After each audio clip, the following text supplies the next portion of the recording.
Aleluia. Glória a Deus. Aleluia, glória a Deus. A paz do Senhor Jesus Cristo, igreja. Amém. Glória a Deus. Quem veio trazer fogo hoje? Aleluia.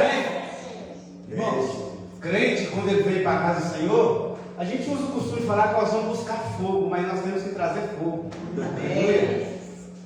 A Bíblia fala que quando Abraão ele foi apresentar o holocausto no Monte Moriá, a Bíblia fala uma curiosidade que o seu filho Isaac, ele observa que tinha tudo no meio da bagagem. Ele tinha o que, pastor? Fogo. Aleluia. Entendeu, igreja? Então, se você vem na casa do Senhor nessa noite para adorar, você vem trazer fogo. Aleluia. O Senhor manda fogo do céu e Deus manda fogo do céu da terra. Aleluia.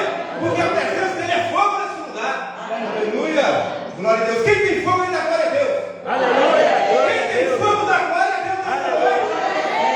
Oh, aleluia. E o fogo arderá continuamente sobre o altar e não se apagará. Não pode faltar fogo na vida de crente fiel e crente sincero. Aleluia. Amém. Oh, meu Deus. Se faltar fogo, está desviado, irmãos. Aleluia. Por isso que essa igreja aqui, ela não está desviada, porque todo mundo tem fogo. Amém. Aleluia. Irmãos, sem perda de tempo. Aleluia. Quero pedir o Lucas para poder colocar um fundo para mim, desse jeito. Bem no meu celular aqui, se tiver, não tem problema. Gostaria de aproveitar, irmãos. O pastor Vinícius pegou a netinha dele ali, mas eu queria convidar o pastor Vinícius essa noite. Amém, Jesus. Aleluia. Glória a Deus.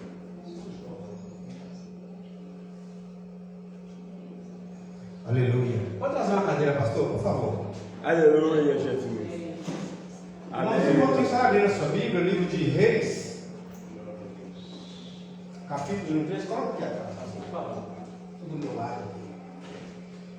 Glória a Deus. Eu gostaria de convidar o Lucas, já está aqui, pode pegar uma cadeira também. Gostaria de convidar a Amanda. Vamos fazer uma mensagem diferente hoje. Oh, tem como? Tem como?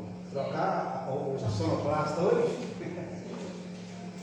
Aleluia. Glória a Deus. Aleluia. Você vai entender já a palavra. Aleluia. Vou trazer uma cadeira para Amanda, uma para você, uma para o Lucas. Pode ficar aqui. Glória a Deus. Aleluia. Por favor. Irmãos, eu não vou chamar minha esposa não, porque senão vão achar que ela é combinada. É algo que Deus colocou no meu coração agora.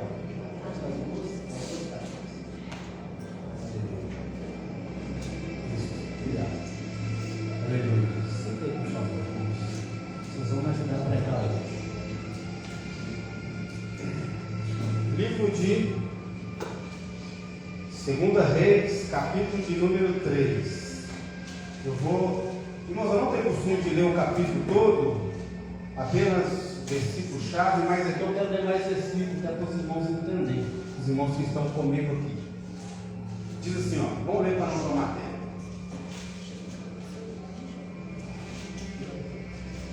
Jorão, filho de Acabe, começou a reinar sobre Israel, em Samaria, no 18º ano de Josafá, o rei de Judá, e reinou 12 anos, e ele fez o que era mal aos olhos do Senhor, porém não como seu pai, e nem como a sua mãe, pois tirou as estátuas de Baal que seu pai fizera. Contudo aderiu o pecado de Jeroboão, filho de Nabate, que fizera em Israel pecar e não se apartou dele.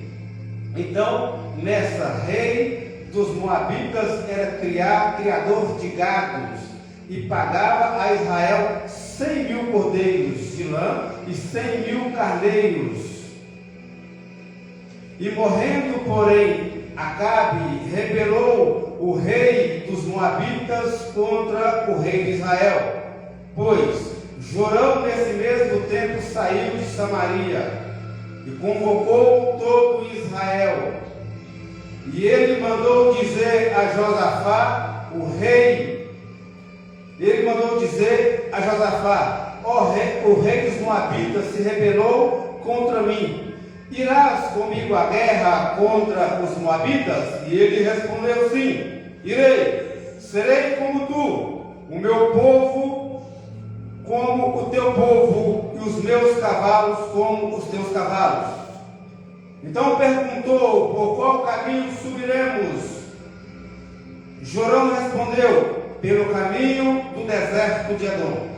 E partiram o rei de Israel e o rei de Judá e o rei de Edom.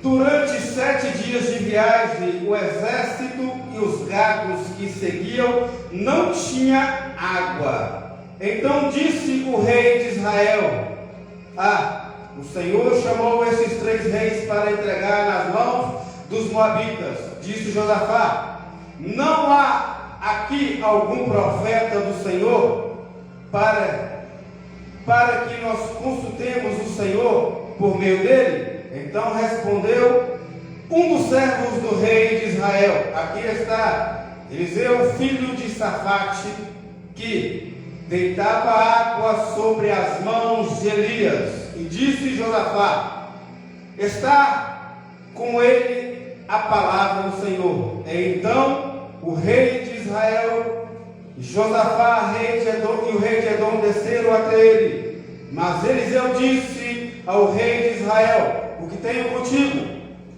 Vai aos profetas de teu pai e aos profetas de tua mãe. Porém, o rei de Israel lhe disse: não, porque o Senhor chamou esses 3 reis para entregar nas mãos dos Moabitas. E disse então Eliseu: vive o Senhor dos exércitos, cujas a presença eu estou, se não respeitasse a presença de Josafá, o rei de Judá não olharia para ti e nem te veria. Ora, pois trazei-me os músicos. E sucedeu que quando os músicos tocavam, veio sobre Eliseu o poder do Senhor. Porque assim diz o Senhor: não vereis vento nem chuva, todavia este vale encherá de tanta água que bebereis vós, os vossos gados e os vossos animais. Mas isto ainda é pouco aos olhos do Senhor, e também entregará os Moabitas em vossas mãos. Amém. Glória a Deus. Senhor Deus, Pai Todo-Poderoso, peça Ele para falar contigo nessa noite. Amém. Aleluia. Porque Ele tem uma palavra revelada nessa noite. Eu sei que você veio buscar da parte dele uma palavra. Então peça a Ele, porque a palavra estará sendo direcionada direto do coração de Deus para a sua vida. Senhor Deus da glória, fala conosco nessa noite. Fala, Senhor, para nossas vidas. Nessa noite eu sei que o Senhor tem uma palavra para mim.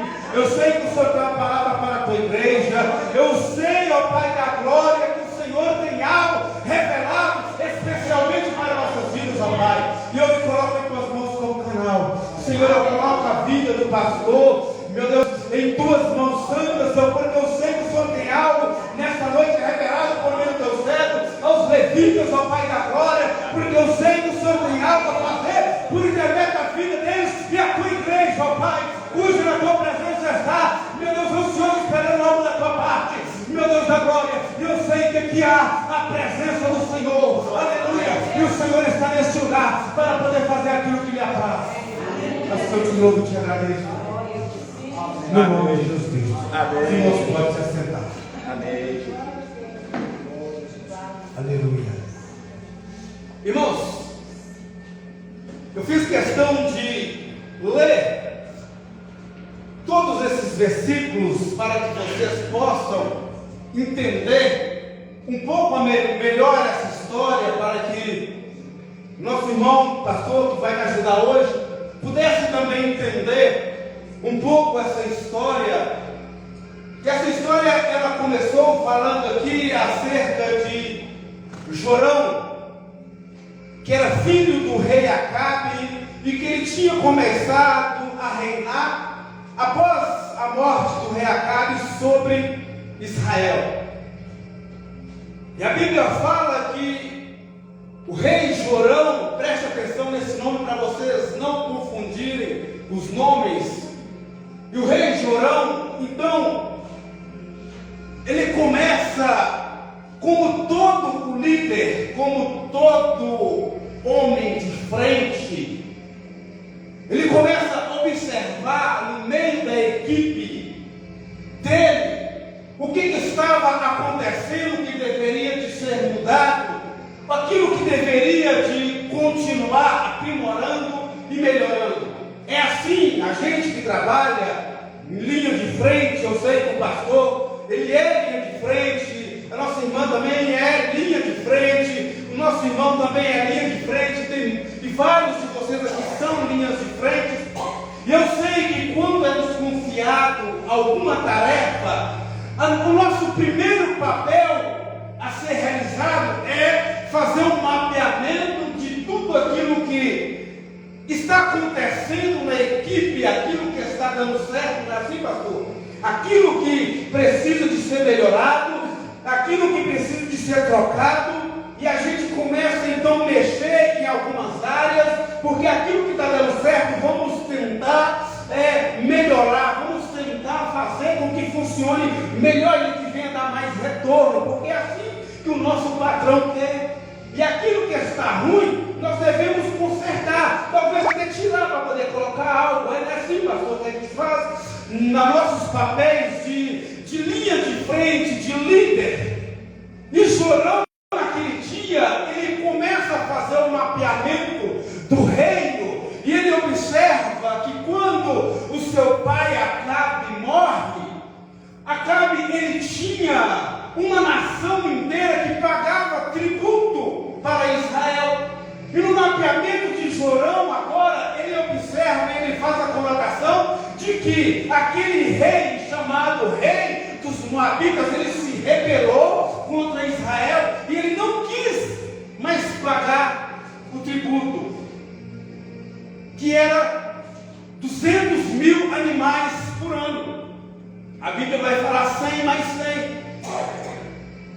Mas a Bíblia, ela vem nos dizer que Jorão agora, então ele se levanta, porque ele não estava satisfeito com aquilo que estava acontecendo no reinado. Porque o pai dele havia morrido, o rei de Moabe havia se rebelado, mas antes de Jorão, eu quero trazer uma história para você. Não foi Flávio Joséfo, não foi Joaquim Jeremias, não foi nenhum historiador, cuja até mesmo eu gosto de ler na literatura bíblica evangélica, não foi nenhum desses, mas foi a própria palavra que fala que ainda antes de Jorão houve um outro rei que também era filho de Acabe, que era Acasias. E Acasias, a Bíblia fala que um dia, ele passeando no alpendre, na sacada do seu palácio, ele veio a sofrer um acidente, ele caiu das grades do palácio, e a Bíblia fala que ele veio se machucar gravemente. E quando ele se machuca gravemente, ele começa a preocupar mais com a sua saúde do que com o reino. Ele começa a desejar no reino de Israel aquilo que era para ele poder cuidar do reino de Israel. Agora ele começa a voltar as atenções para si e colocando como o principal. Aleluia. E muitas vezes nós temos feito isso. Muitas vezes nós temos colocado os nossos objetivos como principal em nossas vidas, e nós temos colocado o nosso Deus, a obra do nosso Deus, aquilo que Ele nos confiou em segundo plano. E assim fez o rei Acasias. Você pode observar e acompanhar ainda no capítulo de 2 Reis.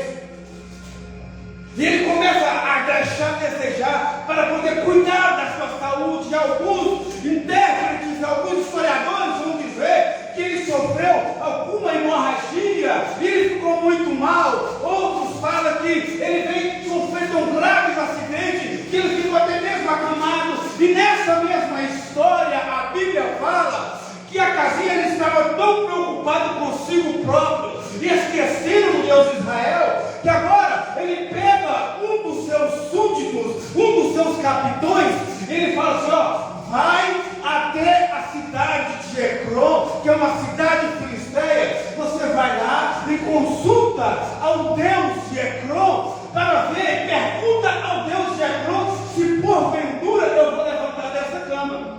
Mas quando Acasias, ele era rei de Israel, ele abandona o Deus de Israel para poder consultar a Ecrón na cidade filisteia, e quando ele faz isso, o Senhor revela de pronto para Elias. E a Bíblia fala, ainda no capítulo 1, que o Senhor fala para Elias: vai e fica à beira do caminho, porque Acasias, ele mandou aos seus capitães a consultar os deuses de Ecrón, Deus de Baal.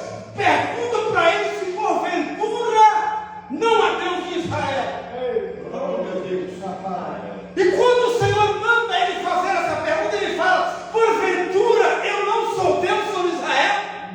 Aleluia! Irmãos, e nós temos feito isso muitas das vezes. Nós temos colocado nossos trabalhos, nós temos colocado coisas prioritárias em nossas vidas e temos colocado no lugar de Deus, esquecendo da presença de Deus, confiando nos nossos próprios braços, nas nossas próprias forças, na nossa inteligência, e esquecendo que somos dependentes de Deus. Amém. Aleluia! É verdade. E essa história todo mundo já sabe, você já conhece de letra, de cor e salteado, que é aquela história que a Bíblia fala que Elias, ele pergunta para o capitão dos reis, após eles voltar a Acasias, entregar a mensagem, ele dá a característica, um homem vestido de pele, aleluia, de animal. Ele mandou nós voltar e perguntar para o Senhor se porventura não tem rei em Israel, e ele falou que nessa cama o Senhor não subirá, mas dela o Senhor morrerá, porque o Senhor abandonou o Deus de Israel. E quando ele fala dessa forma, ele já fala Elias, porque o homem de Deus, a mulher de Deus, ela é conhecida. Não precisa de eu mostrar a minha aparência, não precisa de eu querer ficar em lugar de destaque, não precisa eu querer ficar na vitrine, no pedestal, porque o homem, a mulher de Deus, ele é conhecido, ainda que não esteja na vitrine, ainda que não esteja na mídia, ainda que não esteja no pedestal. E quando foi falado, aquele homem vestido de pele, ali de animal, Acasias falou: é Elias. Porque o homem de Deus, ele é conhecido. Aleluia. A mulher de Deus, ela é conhecida. Glória a Deus. E a Bíblia fala que Acasias, então ele pega um capitão e manda um capitão com seus 50 soldados, e fala: olha, olha, senhor Elias, o rei Acasias mandou o senhor descer agora e apresentar a ele o rei. Olha, homem de Deus, assim te mandou falar Acasias. E ele disse: se eu sou homem de Deus, consuma 30 ou 50. Você conhece essa história. E ele manda mais um capitão, e mais 50 são consumidos também. E ele manda de novo mais um capitão, e mais 50. E aqueles 50, com aquele capitão, se humilha. E o anjo do Senhor, agradando a humilhação, ele fala para Elias: vai lá, apresenta. E quando ele apresenta Acasias, pastor Vinícius, ele chega para Acasias e fala: porventura não há Deus em Israel para você procurar e consultar Deus de Baal em Ecrón, na cidade filisteia? Portanto, eu vou liberar uma palavra profética para você nessa noite. Certamente dessa cama você não descerá, mas nela você morrerá. Aleluia.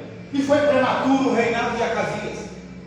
A Bíblia fala que ele não reinou nem 2 anos.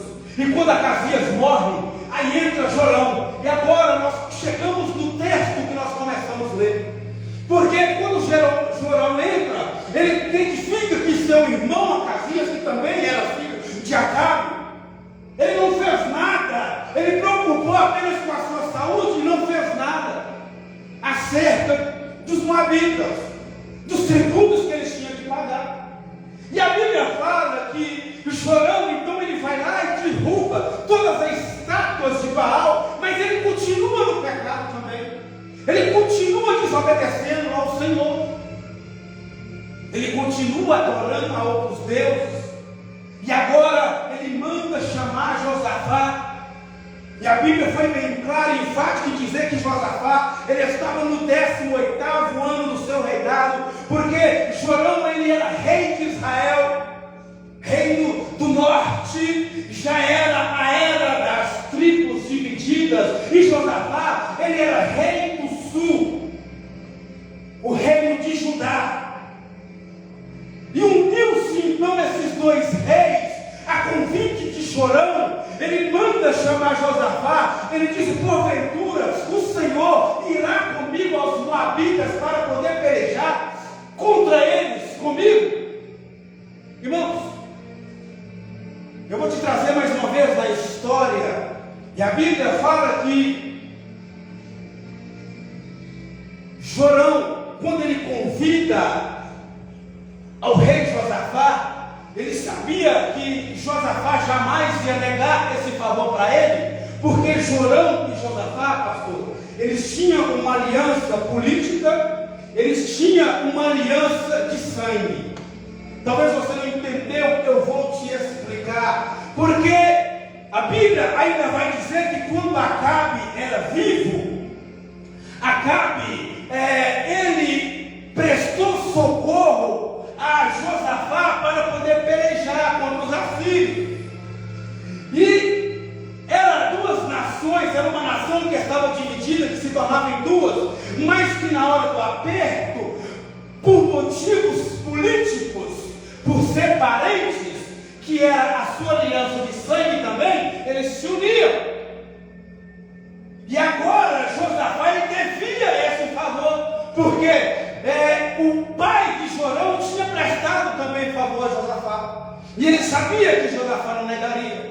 E o segundo motivo era a aliança de sangue, porque Josafá e Jorão eles eram meios parentes. Por quê? Como assim? Eu vou te explicar. Jorão ele tinha um filho, por isso eu falei para você prestar atenção nos nomes, para você não confundir. E o filho de Josafá chamava-se Jeorão.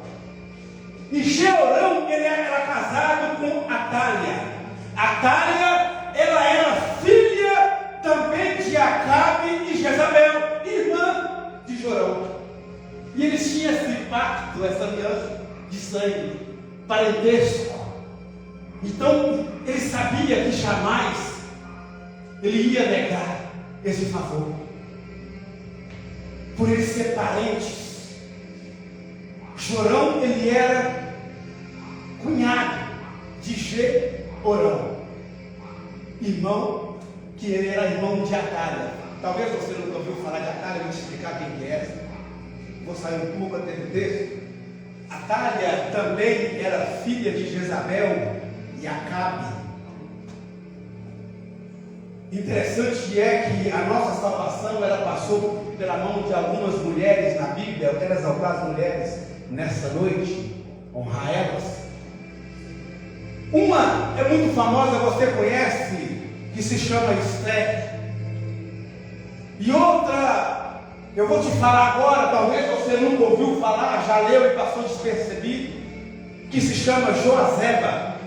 Joazeba, que também era aparentada de Atália, porque ela era irmã de Jeorão.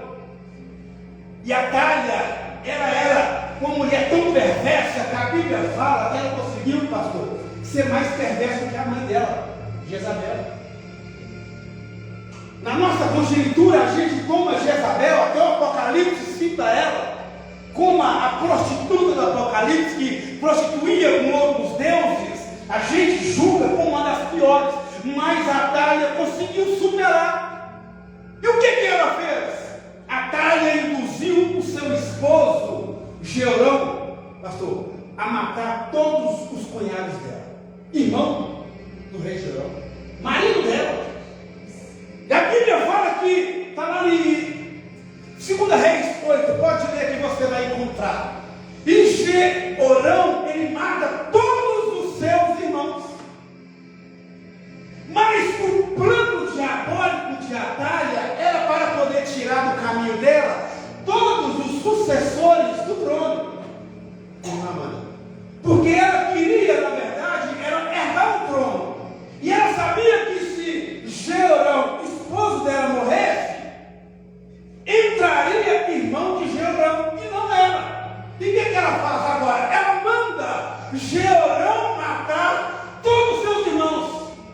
Aleluia. Irmãos, preste atenção o que o diabo faz para poder tentar roubar a sua bênção. Mas Deus, ele tem um ser especial para a sua vida. Eu quero dizer para você nesta noite que Deus, aquele que criou os céus e a terra, aquele que te criou, que te chamou, aleluia, aquele que te remiu, que chama pelo teu nome, ele está cuidando de ti nesta noite. Ele tentar atravessar o seu caminho. Aleluia. A Bíblia fala que ele se levantará. Aleluia. Ele se levantará ao seu favor e você vai alcançar a bandeira da sua vitória, porque Deus é o general de guerra. Que nessa noite ele cumpra a sua batalha, a sua guerra, e nessa guerra você não vai ter que pelejar, porque ele peleja por vós. Amém. Aleluia. Oh, glória a Deus. Glória a Deus. Aleluia. E agora ela manda matar, pastor, todos os cunhados. Aleluia. E Jeorão, manipulado por a sua esposa, ele mata todos os seus irmãos. Só que Atalha, ela teve um filho com Jeorão. E nas leis mosaicas, quem que tinha que herdar o trono era o filho de Jeorão. Mas Atalha, ela governava e reinava, ainda que Acasias era um outro Acasias, não do capítulo 1 de Reis que eu citei, talvez em homenagem a parentesco, eu não sei, conjectura minha. Eles colocam também o nome dos filhos deles de Acasias. E Acasias, o único filho de Jeorão e Atalha, ele começa a reinar, porque Jeorão agora era morto. E a Bíblia fala que ele foi tão perverso em Israel, que o povo fez festa de alegria, pastor, quando ele morre.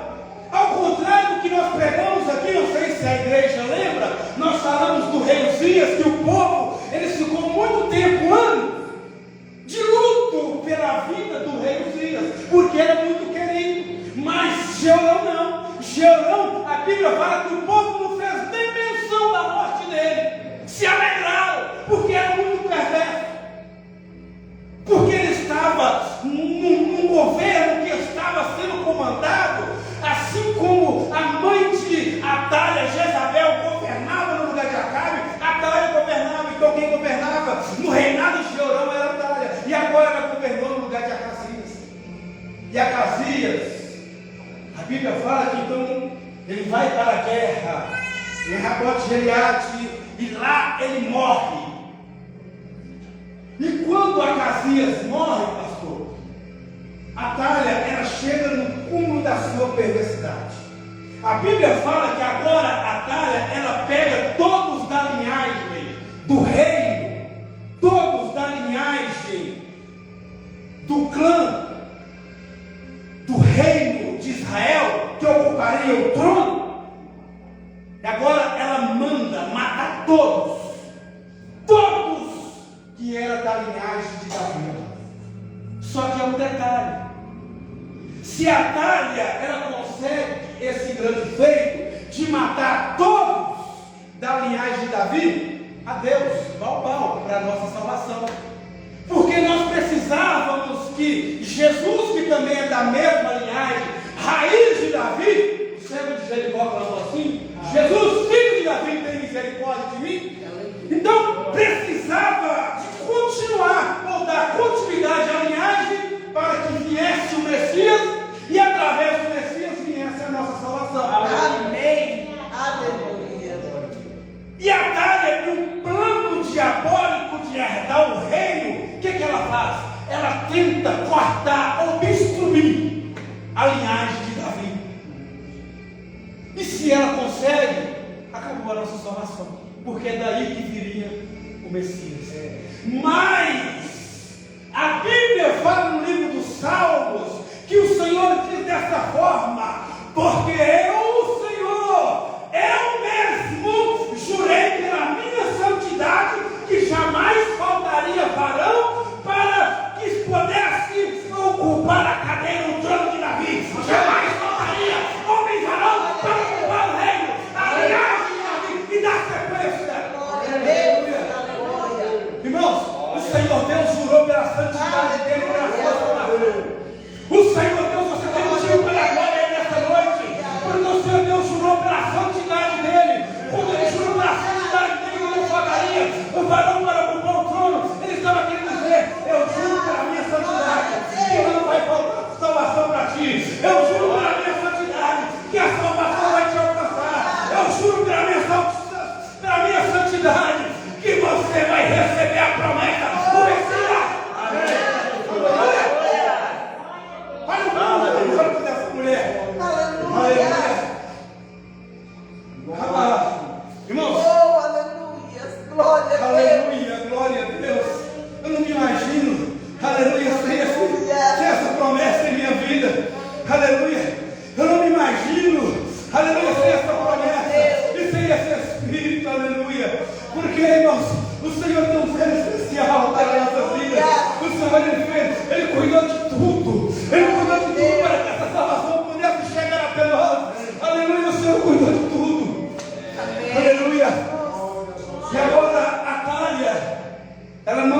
matar todos.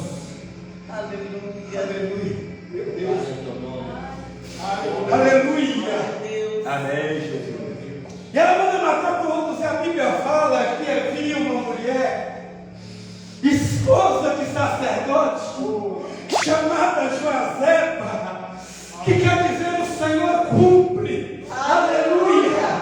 E quando Joazeba, ela ouve aquele todo movimento, e ela vê que todos os primogênitos, que todos da linhagem de Davi estavam morrendo, Joazeba, ela interfere no plano de Satanás. A Bíblia fala que ela pega um varão, linhagem de Davi, um mando de vida, e a Bíblia fala que Joazeba, ela pega aquele varão chamado Joab, e ela esconde, ela arrisca a sua própria vida, ela leva para dentro do templo, ela leva para dentro do lugar sagrado, e ela esconde aquele varão chamado Joab, que daria sequência na genealogia de Cristo, ou na sua salvação, aleluia, sem que a Atália soubesse, mas se a Atália descobrisse, ou ao menos imaginasse, com certeza ela morreria.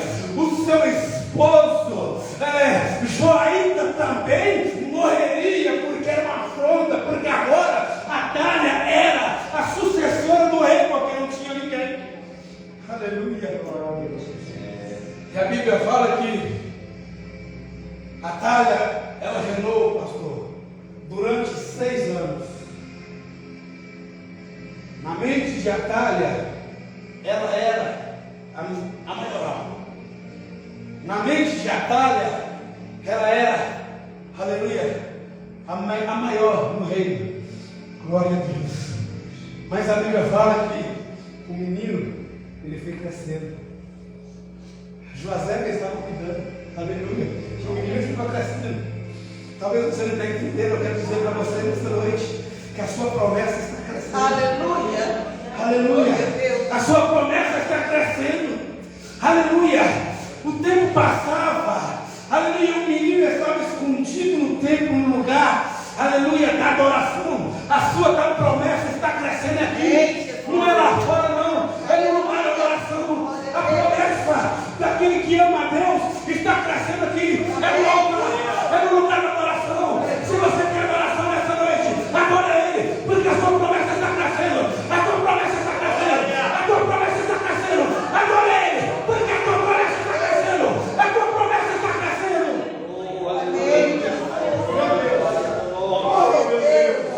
Aleluia. Meu Senhor da glória, a tua promessa está crescendo. Glorifica Ele. Glorifica Ele, crente. A tua promessa está crescendo. É no lugar da adoração que a promessa vai crescer. É na adoração que a promessa vai crescer. Glorifica agora Ele, porque a promessa está crescendo. Aleluia. Senhor da glória. Aleluia. Eu posso sentir a graça de Deus nesse lugar, igreja. Amém. Porque a promessa de Deus está crescendo nesse lugar. Eu posso sentir a graça dele nesse lugar. Aleluia. Glória a Deus. E a Bíblia fala que Joazeba, aleluia, Aleluia. ela pega aquele menino e durante 6 anos, aleluia, Glória a Deus. durante 6 anos ela cuida da promessa. Aleluia. Aleluia. Durante 6 anos. E agora, já completado o 7º ano, porque quando ele foi arrancado, e 6 sendo criado dentro do templo, Glória a Deus. e agora Joazeba e o seu esposo Joaída, eles resolvem chamar todos os capitães, todos os sacerdotes, todos os músicos, e eles resolvem fazer um culto, e naquele culto eles pegam um amuleto, não vou falar o principal que tinha no templo, mas sim na vida de um governo, porque o principal é a Arca da Aliança, mas os principais para o governo, que era a coroa, e naquele culto ela pega a coroa e coloca sobre a cabeça de Joás. E quando ela coloca na cabeça de Joás, a Bíblia fala que a nação inteira começou a gritar: viva o rei de Israel! Viva o rei de Israel! Viva o rei de Israel! E a Bíblia fala que, vendo Atália, aquele barulho, Obrigado. e vendo Atália, aquele barulho, ela é chamada a atenção. E quando ela é chamada a atenção, ela corre para o templo para poder ver o que estava acontecendo.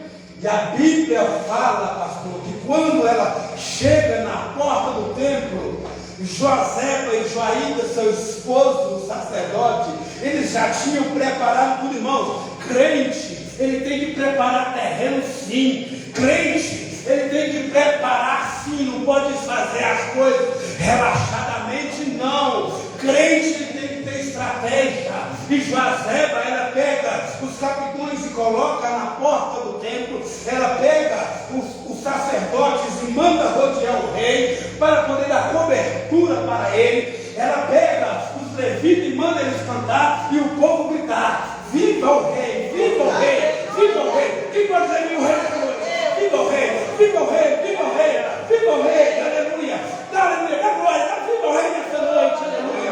A Bíblia fala, meu irmão, porque quando nós estamos dando viva ao rei, quando nós estamos dando glória ao rei, pastor, o diabo ele fica incomodado, chama atenção. E a Bíblia fala que aquela mulher chamada Atália, perversa, figura de Satanás. A Bíblia fala que ela corre para o templo para poder ver o que estava acontecendo, interromper aquela ação. Irmãos, mas lá fora o diabo pode se andar, mas aqui no templo não. Porque aqui tem Cristo.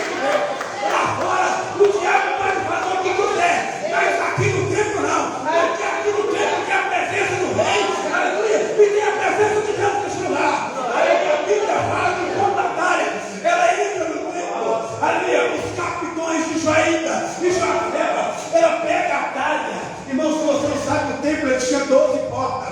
Uma das 12 portas era a porta dos cavalos, aonde ia os reis para poder adorar, aonde as autoridades iam. Eles então deixavam ali, vamos dizer assim, estacionados, amarrados os seus cavalos para poder entrar no templo. Outra porta era a porta que a Bíblia vai dizer lá no Evangelho de João, que é a porta das ovelhas, entre outras que fala também no livro de Atos e algumas outras.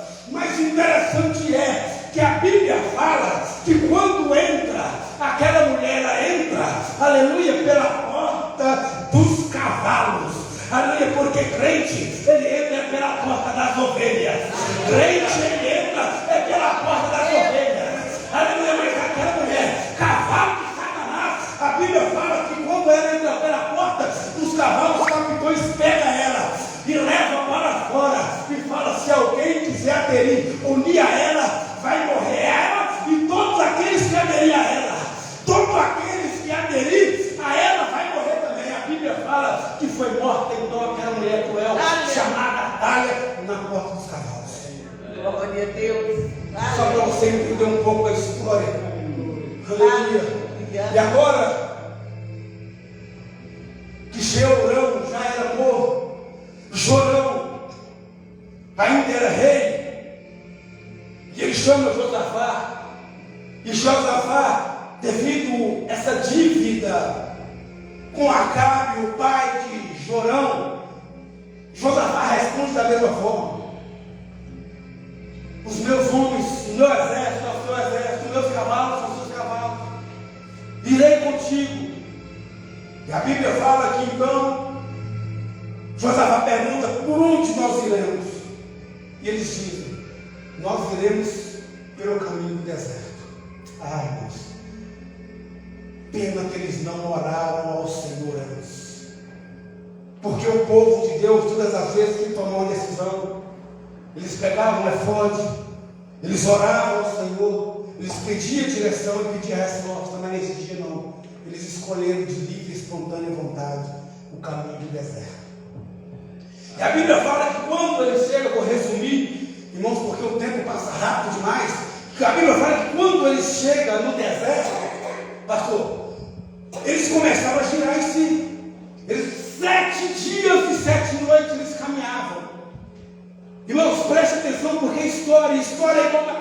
prática, senão você fica perdido e não consegue chegar a um resultado final. E quando eles estão ali no deserto, 7 dias, e a Bíblia fala que acabou a água. Não tinha água para o exército e não tinha água para os animais. Aleluia.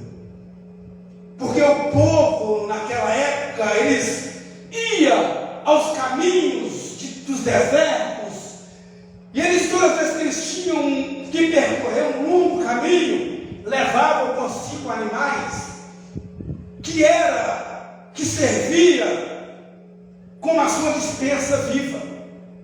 Porque se eles matassem os animais, levassem a carne, estragaria. Deserto, calor de 50 graus, não há carne que suporta.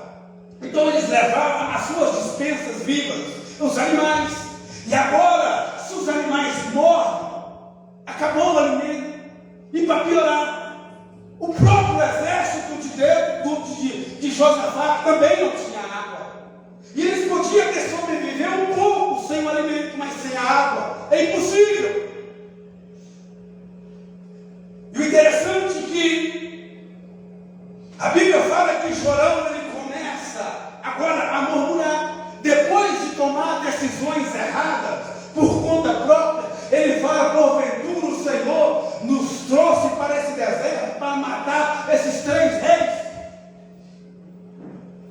E a Bíblia fala que Josafá, então ele toma a palavra, foi o que nós vemos, e ele pergunta: por acaso ou porventura há algum profeta do Senhor para que nós possamos consultar? Irmãos, tem crente que é dessa forma. Tem vezes que nós fazemos dessa forma. Nós preferimos ir pelo caminho do deserto, por conta própria, sem tomar a direção de Deus. E quando nós estamos padecendo deserto, fome e sede, estamos na tribulação, calor durante o dia e frio durante a noite, nós lembramos de Deus. Oh, por que eu não busquei a direção de Deus? Por que eu não consultei a Deus antes de tomar tal decisão? Irmãos, antes tarde do que nunca. Talvez você está nessa situação. Talvez você está padecendo por decisões que você tomou lá atrás, mas ainda dá tempo de consertar ainda. Aleluia. Talvez você vai virar para mim e falar assim: pregador, mas eu estou no deserto, não tem jeito. Eu vou te falar que tem jeito sim. Aleluia. E você vai entender a palavra nessa noite, e você vai sair daqui dando glória a Deus falando que tem jeito, e você vai consultar o Senhor, e Ele vai te responder sim. Aleluia. Porque a Bíblia fala que quando Josafá pergunta, alguém responde. Aleluia. Interessante é que havia um profeta que ninguém tinha ouvido falar nele ainda. Porventura não há profeta do Senhor, maiúsculo, para que nós possamos consultar ao Senhor por meio dele? Alguém fala assim: ah, sim, tem, está no nosso meio. Hoje você está sendo consagrado a profeta. Hoje vai ser Eliseu. Tem no nosso meio Eliseu. Aleluia. Amém. Eliseu, filho de Safate, está em nosso meio. O profeta do Senhor, ele está aqui. E a Bíblia fala assim: Josafá fala, está com Eliseu, filho de Safate, a palavra então. Aleluia. Oh, glória. Aleluia. Mas o interessante, irmãos, que agora eles lembram de consultar o Senhor no deserto. Só que o deserto não é lugar para a gente buscar Deus, para consultar Deus. É lugar da gente ir para o sacrifício, quebrar a nossa carne. Nós vemos isso, o próprio Senhor Jesus, ele foi para que a Bíblia fala bem claro, foi para ser tentado.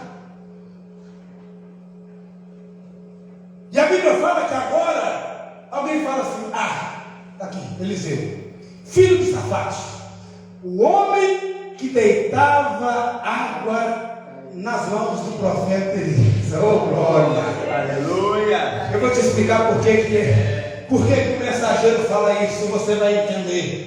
Aleluia. Irmãos, o pastor falou aqui no começo acerca da pandemia. O interessante é que a nação que menos foi atingida pela pandemia se chama Israel, pastor. Sabe por quê? Devido a um costume, que é o que nós lemos aqui nessa noite: lavar as mãos. O que nós mais aprendemos na pandemia, pastor? Lavar as mãos. O que nós mais aprendemos na pandemia foi lavar as mãos. Mas isso, irmãos, os judeus fazem isso, não é só por higiene, não. É porque já vem desde a época de Arão e Moisés, e os filhos de Arão, quando é construído o tabernáculo, a Bíblia fala que é colocado no tabernáculo ali os compartimentos, tinha lugar santíssimo, lugar santo, tinha a arca da aliança com seus utensílios. Não vou falar o que tinha dentro, porque o tempo já está passando demais. Tinha a mesa da proposição e tinha na entrada uma bacia de bronze que era para poder lavar. Aleluia. E o Senhor fala, ele deixa bem claro e explícito no livro de Números 8: todas as vezes que o sacerdote entrar no lugar santíssimo para poder apresentar o sacrifício em propiciação, e ele sair, ele tem que lavar a mão. Aleluia. E o Senhor lavar o sacerdote, ele entrava com 2 animais. Ele entrava com um bode expiatório, que é o Azazel. São nomes muito difíceis, né, irmãos? Mas presta atenção, você vai ficar ligado e vai gravar isso tudo. Chamava Azazel. E havia também um cordeiro.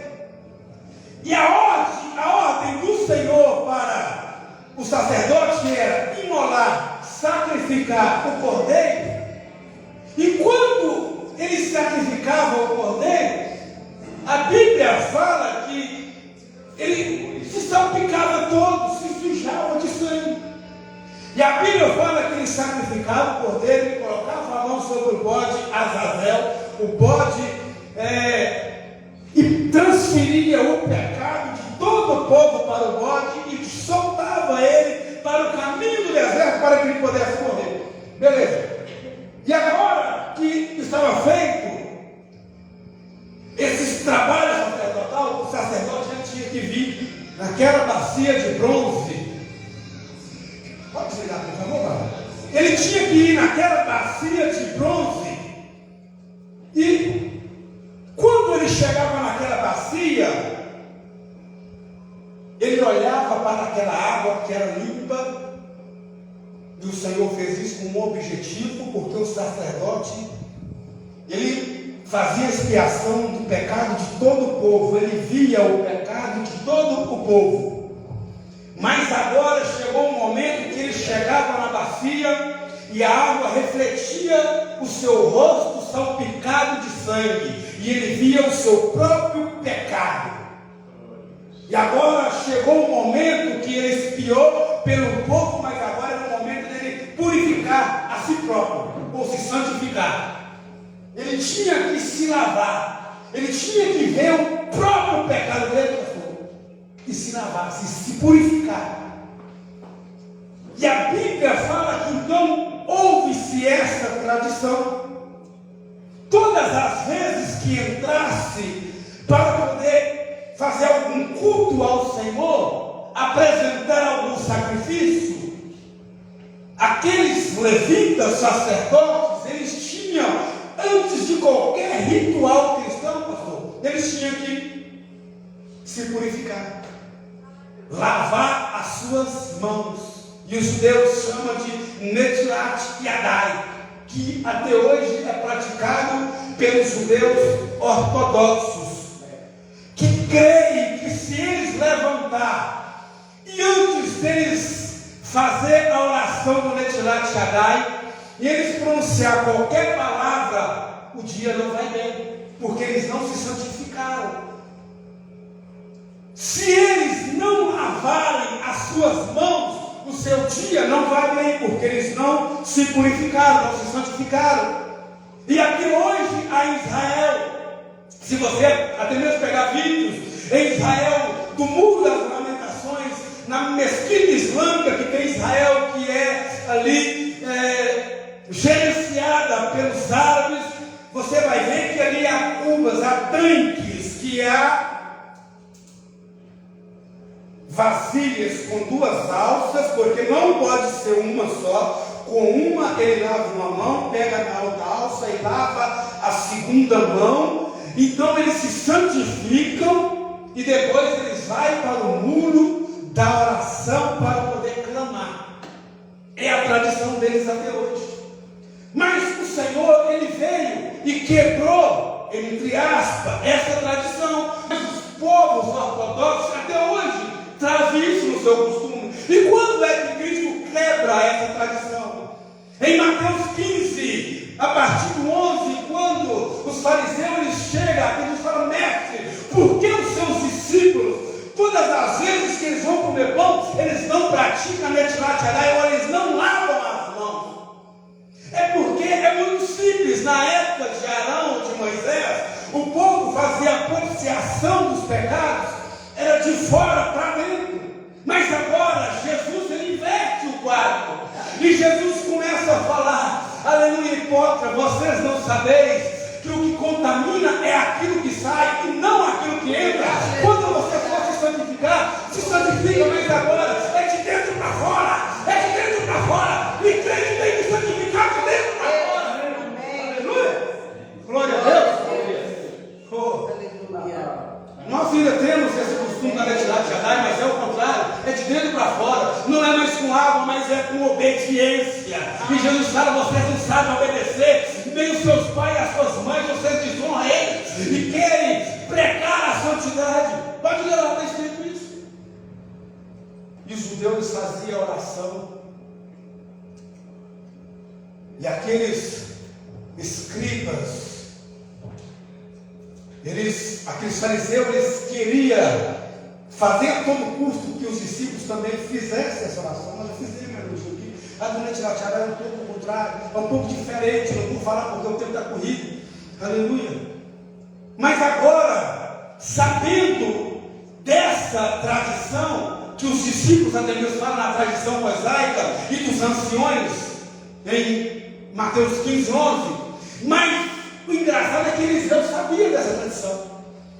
E quando eles falam: porventura há algum profeta? E que chega Josafá e Jorão para poder consultar, a Bíblia fala que Eliseu ele vai louco e já dá uma cajadada no nosso linguajar. Por que vocês não vão lá procurar os deuses da sua mãe? Vocês não vão procurar os profetas da sua mãe? Porque a mãe de Jorão, que era sacerdotisa, de Baal, ela tinha profetas. E agora Eliseu falou: vai consultar os deuses dela, vai consultar os profetas dela. Quem sabe eles têm uma palavra de salvação para vocês? Quem sabe eles têm uma solução para vocês? Mas só que ele vê a presença de Josafá. E a Bíblia fala que Josafá ele era reto. E ele fala: se não fosse por Josafá, que aqui está, eu nem atenção te daria. Eu fingiria que eu não te viria, mas em consideração a ele. Aleluia. Algum músico no meio de nós? Trazei os músicos. Aleluia. Trazei os músicos. Irmãos, Amanda, por favor.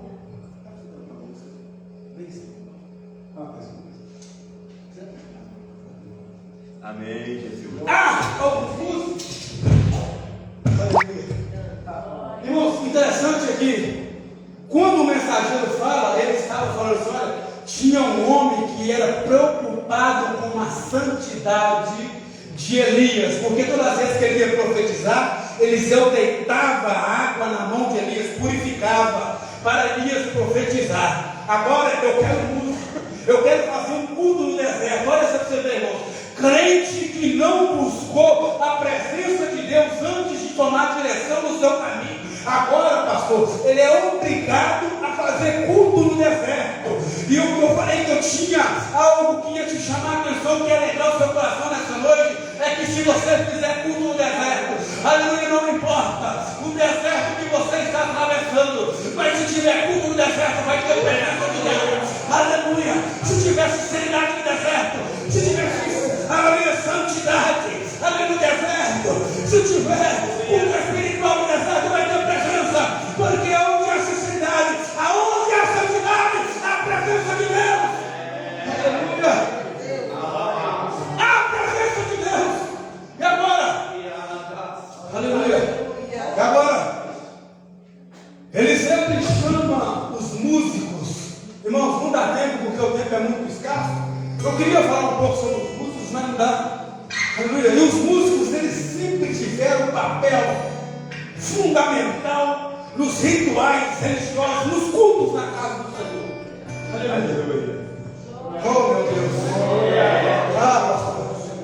Eu não sei se o senhor sabe qual hino cantou naquela noite, naquele dia no deserto. Eu queria estar lá para me poder saber. Lucas, se você como músico, eu não sei se você pode imaginar a música que foi cantada naquele culto, naquele dia no deserto.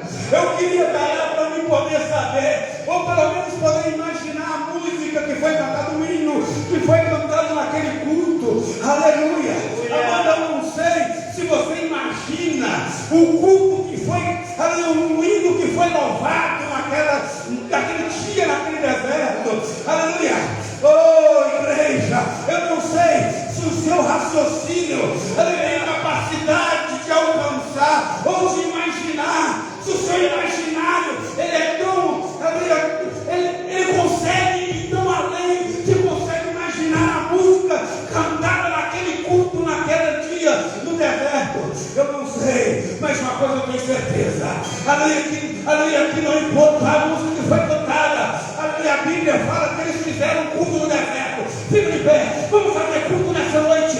Aleluia, se você está no deserto, vamos fazer culto no deserto nessa noite. Aleluia, mas o certo é que Eliseu que chama os músicos, e quando Eliseu chama os músicos, ele começa, aleluia, ele começa a fazer aquele culto, e o culto agora é com Eliseu.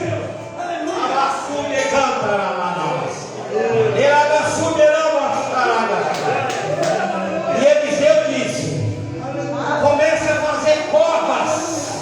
Comece a fazer copas. Vocês não vão ver vento, vocês não vão ver chuva, mas vocês vão beber água. Os seus animais vão saciar a sede.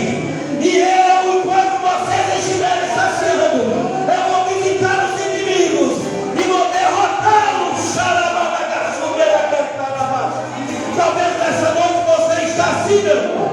Talvez a circunstância não lhe mostre nada.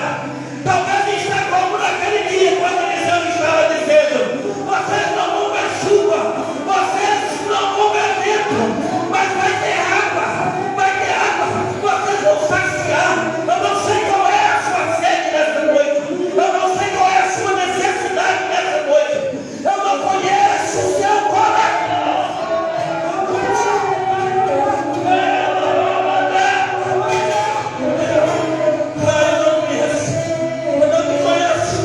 Mas o Senhor dos Exércitos, olha, o Deus de Elias, ele está aqui nesta noite. O Deus de Eliseu se faz presente nesta noite. Olha, e Eliseu estava ali, cheio da autoridade do Espírito Santo para dizer aquilo, porque ele sabia chorar assim. Não importa aquela decisão. Eu não sei qual a decisão que você tem. Talvez essa decisão ela não foi direcionada, mas nesta noite, assim como naquele dia, o Deus de Elias e o Deus de Eliseu estava na vida daquele profeta para dizer que ele ia prover, que ele ia providenciar, que ele ia saciar a necessidade. Agora,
o teu momento particular, o teu momento a sós, em que está somente você e Deus.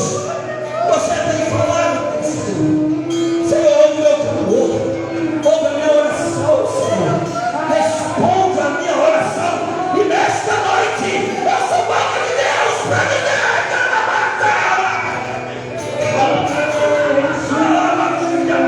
Deus está ouvindo a tua oração essa noite. É a resposta que você buscou nessa noite. A resposta, Deus está confirmando que é teu filho.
Você entender a palavra, não tem nada combinado com o pastor. Não tem nada combinado, não sabia de nada. Mas o Eliseu dessa noite profetizou. Não vai ter vento, não vai ter chuva, não vai ter sinal, mas vai ter presença de Deus. Cava forte. E toda vez, eu costumo dizer que toda vez que Deus vai te dar algo, Ele te pede algo primeiro. Cava forte. Começa a trabalhar, começa a preparar o terreno. E o Senhor vai te dizer dessa forma: ainda não é nada diante do que Deus vai fazer. A promessa dele é essa: ainda não é nada diante do que Deus vai fazer, porque Ele ainda vai entregar os teus inimigos nas tuas mãos. Aquela rei de Moabe que rebelou, ele vai ser entregue nas suas mãos, aleluia. E eu quero profetizar a sua vida e liberar essa palavra. Talvez você olhe e vê o cenário totalmente ao contrário daquilo que você precisa. Olha, eu quero te dizer, aleluia, que Deus ele não precisa te mandar sinal algum para poder agir. Ele age no silêncio. É no silêncio que Ele está trabalhando na sua vida. Não tem vento, não tem chuva, mas tem mover de Deus, tem presença de Deus na sua vida. Oh meu Deus, irmãos, quando ele volta para o pastor, porque senão vai fazer virar vigília, porque a presença está nesse lugar, a presença está nesse lugar, a presença está nesse lugar, aleluia, a presença está nesse lugar, aleluia, a presença está nesse lugar, aleluia, a presença está nessa casa, a presença está no seu deserto, aleluia. Aleluia, eu quero agradecer aos irmãos que me ajudaram nessa noite. Eu quero agradecer pela oportunidade que passamos um pouco do tempo, mas porque a presença está nesse lugar. Aleluia.